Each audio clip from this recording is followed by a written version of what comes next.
Assalamualaikum warahmatullahi wabarakatuh. Perkenalkan, nama saya Aiko Eginus Laksono, mahasiswa Universitas Islam 45 Bekasi, Fakultas Komunikasi Sastra dan Bahasa, jurusan Ilmu Komunikasi kelas Paralel 2. Video ini dibuat untuk memenuhi tugas UTS mata kuliah karakter keislaman. Di sini saya akan membahas tentang najis. Secara bahasa, najis adalah sesuatu yang dipandang jijik, sedangkan secara istilah, selain kotor dan menjijikan, ia menyebabkan sholat tidak sah selama tidak ada sebab yang meringankan. Secara fikih, najis terbagi menjadi 3. Yang pertama ada najis muhafafah atau najis ringan. Najis muhafafah adalah najis dari air kencingnya bayi laki-laki yang belum berumur 2 tahun serta belum pernah makan sesuatu apapun kecuali dari ASI ibunya. Yang kedua ada najis mutawasitah atau najis sedang.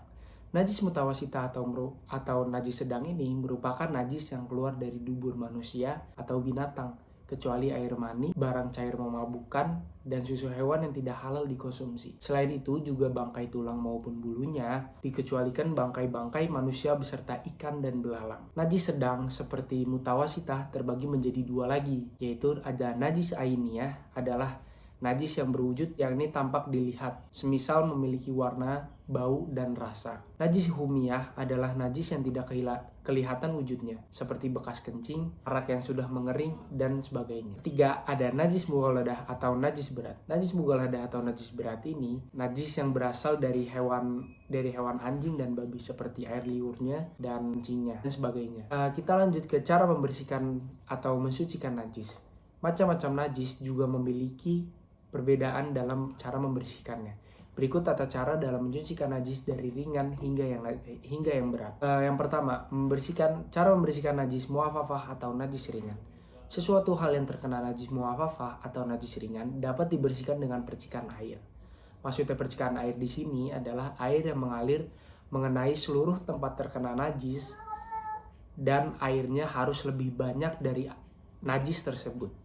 Apabila lokasi yang terkena najis, misalnya pakaian, sudah dibersihkan menggunakan air mengalir tadi, maka selanjutnya tinggal keringkan seperti biasa. Yang kedua, membersihkan najis mutawasitah atau najis sedang. Najis mutawasitah dapat dibersihkan terlebih dahulu najis ainiyahnya dengan cara 3 kali cucian, kemudian disirami lebih banyak dari najisnya. Untuk najis hukmiyah, cara menghilangkannya cukup dengan air mengalir saja yang jumlahnya lebih banyak dari najis tersebut. Yang ketiga ada najis mughaladah atau najis berat. Cara membersihkannya, sesuatu hal yang terkena najis berat seperti jilatan anjing atau babi wajib dibasuh sebanyak 7 kali dan salah satunya memakai air campuran tanah atau debu. Sebelum dibersihkan dengan air, wujud najis atau ainiyahnya harus dibuang terlebih dahulu sampai benar-benar hilang. Kemudian dilanjutkan dengan 7 kali cuci. Lalu kita lanjut ke najis-najis yang dimaafkan atau ma'fu. Perlu diketahui bahwa najis pun ada yang sifatnya dapat ditoleransi atau dimaafkan. Artinya najis tersebut tidak perlu dibasuh atau dicuci. Contoh najis yang dimaafkan atau najis ma'fu ini, misalnya bangkai hewan yang tidak mengeluarkan darah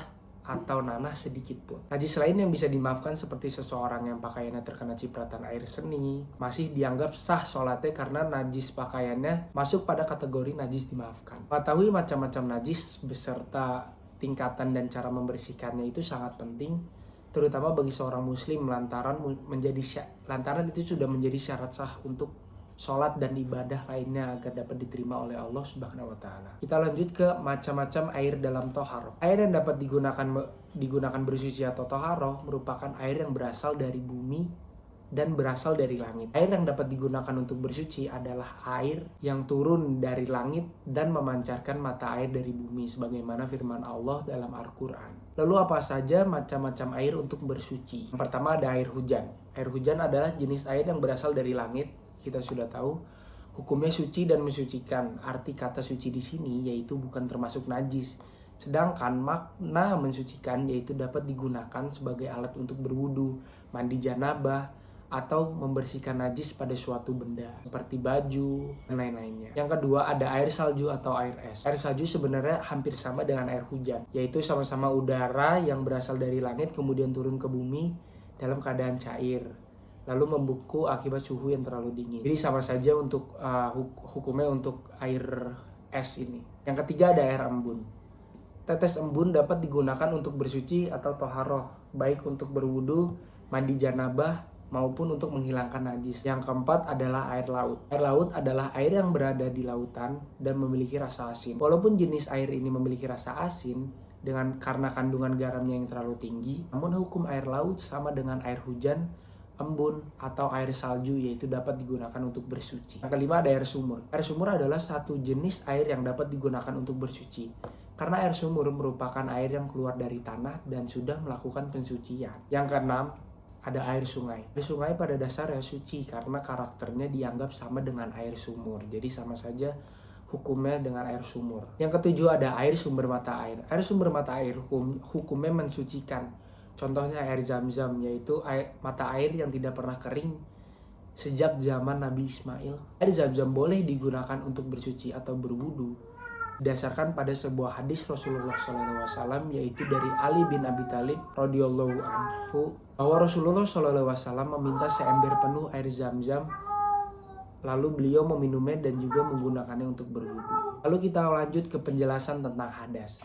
Hadas terbagi menjadi hadas kecil dan hadas besar, yang diartikan sebagai keadaan tidak suci. Kondisi hadas mengakibatkan ibadah seseorang yang sudah balik dan berakal hukumnya tidak sah. Kita lanjut ke golongan-golongan hadas dan beserta contohnya. Pertama ada hadas kecil, segala sesuatu peristiwa atau kejadian yang menyebabkan seseorang harus bersuci dengan berwudu atau tayamum, itu yang disebut dengan hadas kecil. Hal-hal yang termasuk ke dalam hadas kecil adalah yang pertama keluar sesuatu dari lubang kubul atau dubur, kedua bersentuhan langsung antara kulit dan kulit perempuan dan laki-laki yang tidak mahramnya, yang bukan mahramnya, yang ketiga menyentuh kemaluan, baik kemaluan sendiri maupun kemaluan orang lain dengan telapak tangan atau jari. Yang keempat ada hilang kesadaran seperti tidur nyenyak, pingsan, atau mabuk.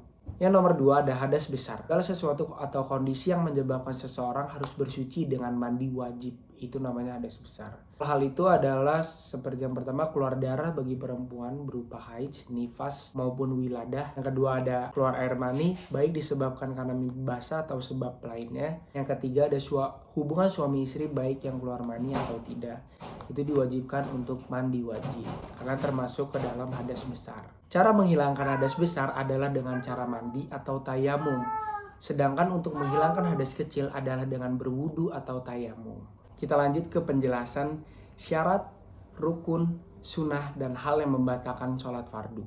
Rukun sholat fardu adalah hal yang harus dipahami oleh seluruh umat muslim. Rukun sholat merupakan setiap perbuatan atau perkataan yang akan membentuk hakikat sholat. Terlebih sholat fardu yang merupakan sholat yang hukumnya wajib. Jika salah satu rukun tidak ada, maka sholat fardu pun dianggap batal atau tidak sah. Ada 13 rukun sholat yang harus kita pahami, yaitu yang pertama berdiri bagi yang mampu, yang kedua membaca niat sholat fardu dari dalam hati, yang ketiga takbiratul ihram, yang keempat membaca surat al-fatihah pada tiap rakaat, yang kelima ruku dengan tu'maninah, yang keenam i'tidal dengan tu'maninah, yang ketujuh sujud dengan tu'maninah, yang kedelapan duduk di antara dua sujud dengan tu'maninah, yang kesembilan duduk tasyahud akhir, yang kesepuluh membaca tasyahud akhir, yang kesebelas membaca sholawat nabi, yang kedua belas salam, dan yang ketiga belas tertib. Sebelum melaksanakan rukun-rukun sholat yang tadi,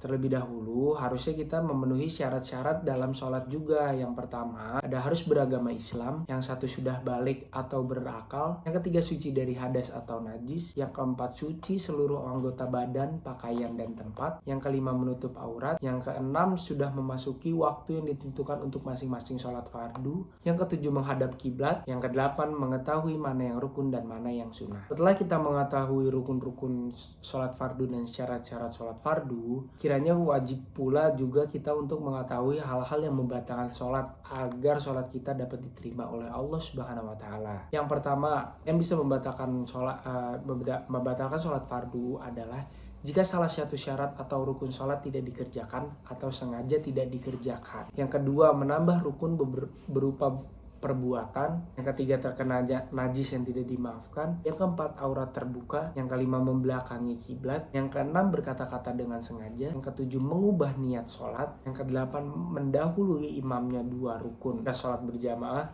Yang kesembilan, makan atau minum saat sholat. Yang ke-10 tertawa terbahak-bahak. Yang ke-11 bergerak berturut-turut 3 kali atau lebih, dan yang ke-12 adalah murtad. Berikut adalah syarat-syarat rukun dan hal-hal yang membatalkan sholat fardu. Bismillahirrahmanirrahim. Pertama-tama kita berniat dahulu, nawaitu wudhu'a li rafil hadasil asghari fardhu-lillahi ta'ala. Lalu dilanjutkan dengan mengusap tangan 3 kali, lalu berkumur sebanyak 3 kali,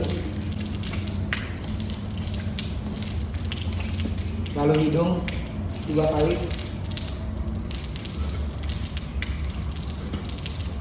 lalu membasuh muka sebanyak 3 kali,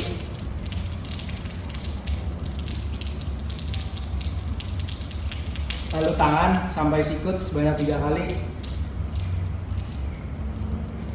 lalu rambut basahkan sampai belakang sebanyak 3 kali, dari dahi sampai leher,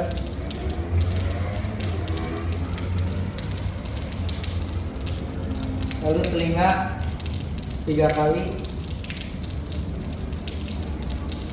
dan terakhir kaki sampai di atas mata kaki sebanyak 3 kali.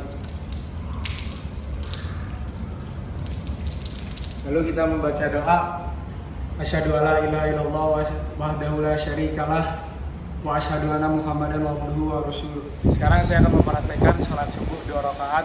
Pertama kita niat usolli fardhu subuhi rakaatain mustaqbilal qiblati adan lillahi ta'ala.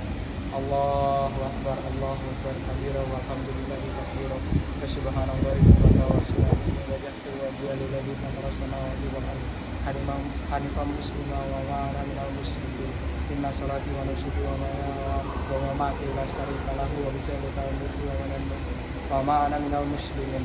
A'udzu billahi minasyaitonir rajim. Bismillahirrahmanirrahim. Alhamdulillahi rabbil alamin arrahmanir rahim maliki yaumiddin. Iyyaka na'budu wa iyyaka nasta'in ihdinas siratal mustaqim siratal ladzina an'amta 'alaihim ghairil maghdubi 'alaihim waladdallin. Amin. Bismillahirrahmanirrahim. Allahu ahad, Allahus samad, lam yalid walam yulad walam yakul lahu kufuwan ahad. Allahu akbar. Subhana rabbiyal azim wa bihamdihi, subhana rabbiyal azim wa bihamdihi, subhana rabbiyal azim wa bihamdihi.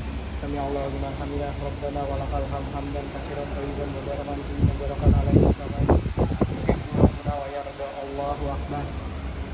Subhana rabbiyal a'la wa bihamdihi, subhana rabbiyal a'la wa bihamdihi, subhana rabbiyal a'la wa bihamdihi. Allahu akbar. Rabbighfirli warhamni wajburni warfa'ni warzuqni wahdini wa'afini wa'afini. Allahu akbar. Subhana rabbiyal a'la wa bihamdihi, subhana rabbiyal a'la wa bihamdihi, subhana rabbiyal a'la wa bihamdihi. Allahu akbar. Bismillahirrahmanirrahim. Alhamdulillahi rabbil alamin arrahmanir rahim maliki yaumiddin. Iyyaka na'budu wa iyyaka nasta'in ihdinas siratal mustaqim siratal ladzina an'amta 'alaihim ghairil maghdubi 'alaihim waladdallin. Amin. Bismillahirrahmanirrahim. Inna a'tainakal kautsar fasholli li rabbika wanhar inna syani'aka huwal abtar. Allahu akbar. Subhana rabbiyal azim wa bihamdihi, subhana rabbiyal azim wa bihamdihi, subhana rabbiyal azim wa bihamdihi. Sami Allahu liman hamidah, rabbana wa lakal hamd hamdan katsiran thayyiban mubarakan fihi mubarakan alaihi kama yuhibbu rabbuna wa yarda. Allahu akbar. Subhana rabbiyal a'la wa bihamdihi, subhana rabbiyal a'la wa bihamdihi, subhana rabbiyal a'la wa bihamdihi. Allahu akbar. Rabbighfirli warhamni wajburni warfa'ni warzuqni wahdini wa'afini wa'afwani. Allahu akbar. Subhana rabbiyal a'la wa bihamdihi, subhana rabbiyal a'la wa bihamdihi, subhana rabbiyal a'la wa bihamdihi. Allahu akbar. At-tahiyatul mubarakatus salawatu thayyibatu lillah. Assalamu alayna ayyuhan nabiyyu wa rahmatullahi wa barakatuh. Asyhadu an la ilaha illallah wa asyhadu anna muhammadan rasulullah. Allahumma shalli ala sayyidina Muhammad wa ala ali sayyidina Muhammad wa barik ala sayyidina Ibrahim wa ala ali sayyidina Ibrahim wa barik ala sayyidina Muhammad wa ala ali sayyidina Muhammad wa barik ala sayyidina Ibrahim wa ala ali sayyidina Ibrahim fil alamin innaka Hamidum Majid. Assalamualaikum warahmatullahi wabarakatuh. Assalamualaikum warahmatullahi